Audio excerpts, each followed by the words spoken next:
میرے Islamic icon کے ناظرین، طالوت اور جالوت کون تھے؟ طالوت کو بادشاہی کیسے ملی اور حضرت داؤد علیہ السلام کس طرح بادشاہ بنے اور حضرت داؤد علیہ السلام کا ذریعہ معاش کیا تھا؟ یہ سب آج کی ویڈیو میں بیان کیا جائے گا۔ ان تمام واقعات کو جاننے کے لیے اس ویڈیو کو شروع سے لے کر آخر تک تسلسل کے ساتھ ضرور دیکھیے گا۔ تو آئیے چلتے ہیں اسلامک آئیکن کے ایک اور منفرد اور خوبصورت موضوع کی جانب۔ بنی اسرائیل کا نظام یوں چلتا تھا کہ ہمیشہ ان لوگوں میں ایک بادشاہ ہوتا تھا جو ملکی نظام چلاتا تھا، اور ایک نبی ہوتا تھا جو نظام شریعت اور دینی امور کی ہدایت اور رہنمائی کیا کرتا تھا۔ اور یوں ہی دستور چلا آتا تھا کہ بادشاہی یہود ابن یعقوب علیہ السلام کے خاندان میں رہتی تھی اور نبوت لاوی بن یعقوب علیہ السلام کے خاندان کا طرز امتیاز تھی۔ حضرت شمویل علیہ السلام جب نبوت سے سرفراز کیے گئے تو ان کے زمانے میں کوئی بادشاہ نہیں تھا، تو بنی اسرائیل نے آپ سے درخواست کی کہ آپ کسی کو ہمارا بادشاہ بنا دیجئے۔ تو آپ نے خداوندی کے مطابق طالوت کو بادشاہ بنا دیا، جو بنی اسرائیل میں سب سے زیادہ طاقتور اور سب سے بڑا عالم تھا۔ لیکن میرے اسلامک آئیکن کے ناظرین، طالوت بہت ہی غریب اور مفلس تھا۔ چمڑا پکا کر یا بکریوں کی چرواہی کر کے زندگی بسر کیا کرتا تھا۔ اس بات پر بنی اسرائیل کو اعتراض ہوا کہ طالوت شاہی خاندان سے نہیں ہے، لہٰذا یہ کیوں کر اور کیسے ہمارا بادشاہ ہو سکتا ہے؟ اس سے زیادہ تو بادشاہت کے حقدار ہم لوگ ہیں، کیونکہ ہم لوگ شاہی خاندان سے ہیں۔ پھر طالوت کے پاس کچھ زیادہ مال بھی نہیں ہے۔ ایک غریب اور مفلس انسان بھلا تخت شاہی کے لائق کیوں کر ہو سکتا ہے؟ بنی اسرائیل کے ان اعتراض کا جواب دیتے ہوئے حضرت شمویل علیہ السلام نے تقریر فرمائی، جو کہ پارہ 2 سورہ بقرہ آیت نمبر 247 اور 248 میں بیان کی گئی ہے۔ ترجمہ کنز الایمان: فرمایا، اسے اللہ نے تم پر چن لیا اور اسے علم اور جسم میں کشادگی زیادہ دی، اور اللہ اپنا ملک جسے چاہے دے، اور اللہ وسعت والا علم والا ہے۔ اور ان سے ان کے نبی نے فرمایا، اس کی بادشاہی کی نشانی یہ ہے کہ آئے تمہارے پاس تابوت جس میں تمہارے رب کی طرف سے دلوں کا چین ہے۔ چنانچہ میرے اسلامک آئیکن کے ناظرین، تھوڑی ہی دیر کے بعد 4 فرشتے صندوق لے کر آ گئے اور صندوق کو حضرت شمویل علیہ السلام کے پاس رکھ دیا۔ یہ دیکھ کر تمام بنی اسرائیل نے طالوت کی بادشاہی کو تسلیم کر لیا، اور آپ نے بادشاہ بن کر نہ صرف انتظام ملکی سنبھالا بلکہ بنی اسرائیل کی فوج بھرتی کر کے قوم عمالقہ کے کفار سے جہاد بھی فرمایا۔ میرے اسلامک آئیکن کے ناظرین، اس واقعے سے جہاں بہت سے مسائل پر روشنی پڑتی ہے، ایک بہت ہی واضح درس یہ ملتا ہے کہ اللہ تعالیٰ کے فضل اور اس کی نوازش کی کوئی حد نہیں ہے۔ وہ چاہے تو چھوٹے سے چھوٹے آدمی کو منٹوں بلکہ سیکنڈوں میں بڑے سے بڑا آدمی بنا دے۔ دیکھ لیجئے کہ حضرت طالوت ایک بہت ہی کم درجے کے آدمی تھے اور اتنے مفلس تھے کہ یا تو چمڑے کو دباغت کر کے اپنی روزی حاصل کرتے تھے یا بکریاں چرا کر اس کی اجرت سے گزر بسر کیا کرتے تھے، مگر لمحہ بھر میں اللہ تعالیٰ نے انہیں صاحب تخت و تاج بنا کر بادشاہ بنا دیا۔ اس واقعے سے اور قرآن مجید کی عبارت سے معلوم ہوا کہ جسمانی توانائی اور علم کی وسعت بادشاہی کے لیے مالداری سے زیادہ ضروری ہے، کیونکہ بغیر جسمانی طاقت اور علم کے نظام ملکی کو چلانا اور سلطنت کا انتظام کرنا تقریباً محال اور ناممکن ہے۔ اس سے ظاہر ہوا کہ علم کا درجہ مال سے بہت بلند تر ہے۔ میرے اسلامک آئیکن کے ناظرین، اب سوال یہ پیدا ہوتا ہے کہ حضرت داؤد علیہ السلام کس طرح بادشاہ بنے؟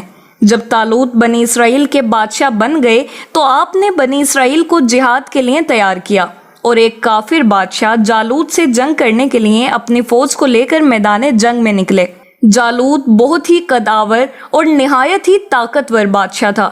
وہ اپنے سر پر لوہے کی جو ٹوپی پہنتا تھا اس کا وزن 300 رطل تھا۔ جب دونوں فوجیں میدان جنگ میں لڑائی کے لیے صف آرائی کر چکیں تو حضرت طالوت نے اپنے لشکر میں یہ اعلان فرما دیا کہ جو شخص جالوت کو قتل کرے گا، میں اپنی شہزادی کا نکاح اس کے ساتھ کروں گا اور اپنی آدھی سلطنت بھی اس کو عطا کر دوں گا۔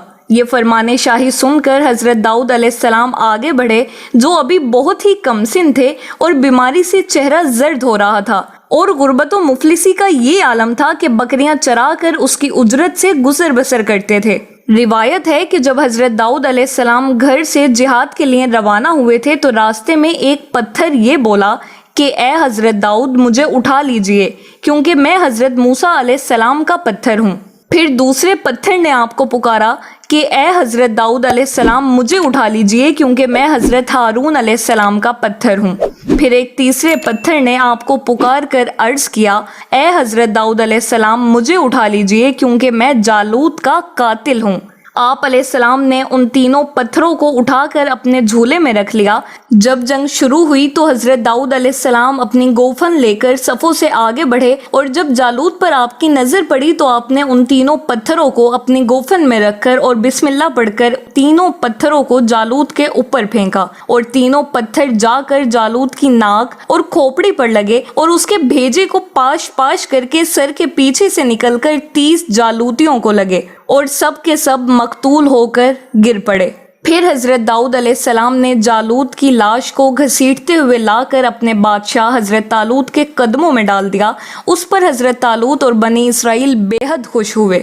جالوت کے قتل ہو جانے سے اس کا لشکر بھاگ نکلا اور حضرت طالوت کو فتح مبین ہو گئی، اور اپنے اعلان کے مطابق حضرت طالوت نے حضرت داؤد علیہ السلام کے ساتھ اپنی لڑکی کا نکاح کر دیا اور اپنی آدھی سلطنت کا ان کو سلطان بنا دیا۔ پھر پورے 40 برس کے بعد جب حضرت طالوت بادشاہ کا انتقال ہو گیا تو حضرت داؤد علیہ السلام پوری سلطنت کے بادشاہ بن گئے، اور جب حضرت شمویل علیہ السلام کی وفات ہو گئی تو اللہ تعالیٰ نے حضرت داؤد علیہ السلام کو سلطنت کے ساتھ نبوت سے بھی سرفراز فرما دیا۔ آپ سے پہلے سلطنت اور نبوت دونوں اعزاز ایک ساتھ کسی کو بھی نہیں ملے تھے۔ آپ وہ پہلے شخص ہیں جو ان دونوں عہدوں پر فائز ہو کر 70 برس تک سلطنت اور نبوت دونوں منصوبوں کے فرائض پورے کرتے رہے، اور پھر آپ کے بعد آپ کے فرزند حضرت سلیمان علیہ السلام کو بھی اللہ تعالیٰ نے نبوت اور سلطنت دونوں مرتبوں سے سرفراز فرمایا۔ اس واقعے کا بیان قرآن مجید کی سورہ بقرہ میں اس طرح ہے، ترجمہ کنز الایمان: اور قتل کیا داؤد نے جالوت کو، اور اللہ نے اسے سلطنت اور حکمت عطا فرمائی اور اسے جو چاہا سکھایا۔ سبحان اللہ۔ میرے اسلامک آئیکن کے ناظرین، کیا آپ جانتے ہیں کہ حضرت داؤد علیہ السلام کا ذریعہ معاش کیا تھا؟ ایک عظیم سلطنت کے بادشاہ ہونے کے باوجود حضرت داؤد علیہ السلام نے ساری عمر اپنے ہاتھ کی دستکاری کی کمائی سے اپنے خوردونوش کا سامان کیا۔ اللہ تعالیٰ نے آپ کو یہ معجزہ عطا فرمایا تھا کہ آپ لوہے کو ہاتھ میں لیتے تو وہ موم کی طرح نرم ہو جایا کرتا تھا، اور آپ اس سے زرہیں بنایا کرتے تھے اور ان کو فروخت کر کے اس رقم کو اپنا ذریعہ معاش بناتے تھے، اور اللہ تعالیٰ نے آپ کو پرندوں کی بولی سکھا دی تھی۔ تو میرے اسلامک آئیکن کے ناظرین، ان واقعات سے ہمیں درس کیا ملتا ہے؟ حضرت طالوت کی طرح حضرت داؤد علیہ السلام کی مقدس زندگی سے یہی سبق ملتا ہے کہ اللہ تعالیٰ جب اپنا فضل و کرم فرماتا ہے تو ایک لمحے میں رائی پہاڑ اور ذرے کو آفتاب بنا دیتا ہے۔ غور کیجئے کہ حضرت داؤد علیہ السلام ایک کمسن لڑکے تھے جو خود نہایت ہی مفلس اور ایک غریب باپ کے بیٹے تھے، مگر اچانک اللہ تعالیٰ نے ان کو کتنے عظیم اور بڑے بڑے مراتب و درجات کے اعزاز سے سرفراز فرما دیا کہ ان کے سر پر تاج شاہی رکھ کر انہیں بادشاہ بنا دیا، اور ایک بادشاہ کی شہزادی ان کے نکاح میں آئی، اور پھر نبوت کا بلند مرتبہ انہیں عطا فرما دیا کہ اس سے بڑھ کر انسان کے لیے کوئی بلند مرتبہ ہو سکتا ہی نہیں۔ پھر اللہ تعالیٰ کی قدرت قاہرہ کا جلوہ دیکھیے کہ جالوت جیسے جابر اور طاقتور بادشاہ کا قاتل حضرت داؤد علیہ السلام کو بنا دیا، جو ایک کمسن لڑکے اور بیمار تھے، اور وہ بھی ان کے 3 پتھروں سے قتل ہوا۔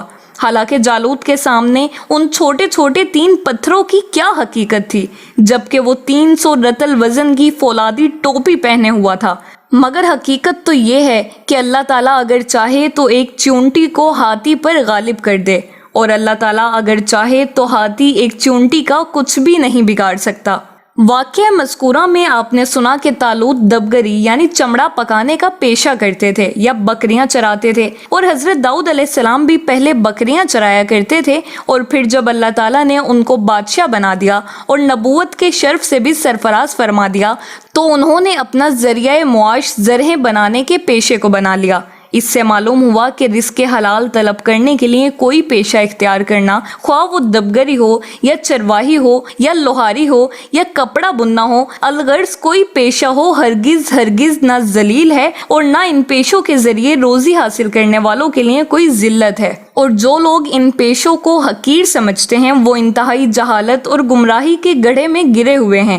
رزق حلال طلب کرنے کے لیے کوئی جائز پیشہ اختیار کرنا یہ انبیاء اور مرسلین اور صالحین کا مقدس طریقہ ہے، لہٰذا ہرگز کسی پیشے کو حقیر شمار نہیں کرنا چاہیے، بلکہ حقیقت تو یہ ہے کہ پیشہ ور مسلمان ان لوگوں سے ہزاروں درجہ بہتر ہیں جو رشوتوں اور دھوکہ دہی کے ذریعے رقمیں حاصل کر کے اپنا پیٹ پالتے ہیں اور اپنے شریف ہونے کا دعویٰ کرتے ہیں۔ حالانکہ شرعاً اس سے زیادہ حقیر کون ہوگا جس کی کمائی حلال نہ ہو یا مشتبہ ہو۔ تو معزز ناظرین، اگر آپ کو ویڈیو پسند آئی ہے تو لائک، شیئر اور کامنٹ کرنا مت بھولیے گا۔